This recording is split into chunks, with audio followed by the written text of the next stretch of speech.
Y'all, imagine your brother passes away, and a few days later, you're sworn into the United States Senate to finish his term. That is exactly what is happening in South Carolina. And while some people are calling it a beautiful tribute, others are calling it straight up nepotism. Let's talk about it. So here's what happened, right? So after Senator Lindsey Graham passed away, South Carolina's governor appointed his younger sister, Darline Graham Nordone, to temporarily fill his Senate seat. Let's put a little bit of context on this. So this isn't a full 6-year Senate term. She isn't going to be inheriting the seat forever. But here's where it gets a little bit interesting, because Darline has never held elected office. None. So naturally, people are asking, should a Senate seat go to a family member? And honestly, that is a fair question. Because if her last name wasn't Graham, would this opportunity even exist? So, of course, supporters are saying, well, she's only filling in temporarily. Fair. But the voters didn't choose her. Personally, while I think honoring Lindsey Graham's legacy is understandable, I don't think this is the way you do it. I think government appointments should leave people saying that's clearly the most qualified person. I was like, who is Darline? Because I don't know who that hoe was. Surely she's qualified. Aside from being his sister, I thought surely she is qualified for the position, right? Right? So I headed over, and we gonna head over to her Wikipedia. So then let's see what she got going on. Okay, so Darline Graham Nordone is an American employment specialist who is the junior United States Senator designee from South Carolina, sure, and she's the younger sister of the late U.S. Senator Lindsey Graham. So her early life, so essentially Lindsey adopted her, and he was a mother and a father figure to her. And Darline has a Bachelor of Science in Sociology. I too have a Bachelor of Science in Sociology, and I can tell you I am unqualified for the Senate. That bachelor's degree is not a qualification, does it make?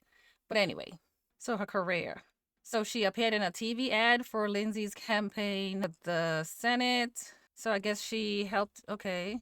Yeah, okay, I don't done a whole lot of nothing, okay, the career, but okay, all right. So she is a South Carolina, or she has worked for a vocational rehab and helped coordinate a work-from-home program for Time Warner. Again, does not qualify her. Does not qualify her. Personal life, she's married and 2 kids. Listen, that might be more qualification than anything else I've seen here. Oh, and she will become the first woman to represent South Carolina. So I feel like, okay, so this is essentially, what should be an important victory for somebody who has actually earned it. Not somebody who was given because you're related to the guy whose job it was and then he passed away. So let's take a look at that little video that Darline got going on here. Let me see what they're talking about. Lindsey was loved and respected by many, and I greatly appreciate the memories and even the funny stories that have been shared. Next, I want to thank the governor for selecting me to serve the remainder of Lindsey's term. It is such an honor. Lindsey has always been there for me, and now I will be there for him. It is such a privilege to get to finish some of his important work, and I promise to work hard over the next several months to support the president and carry forward the efforts of my brother on behalf of the citizens of South Carolina and the United States. I think this is what Lindsey would have wanted, and I plan to honor him in this way. Okay, so I have heard enough. So yeah, so I feel like I was on the fence before. After hearing this, I am, and reading her Wikipedia, and then while she was talking, I had to Google, well, when does his term end? Because I thought it was, we're probably going to have like a special election. No, but she did in fact say, yeah, she's going to serve out the rest of his term, which runs until January the 3rd, 2027. We are currently in July. That's quite a long time to play senator, quote unquote. So yeah, no. Absolutely the fuck not. Even in the interim, it needs to go to someone who is qualified. You don't get to inherit a position in the Senate, no matter how good the gesture is intended to be. Hell no, I cannot. I literally cannot with this shit.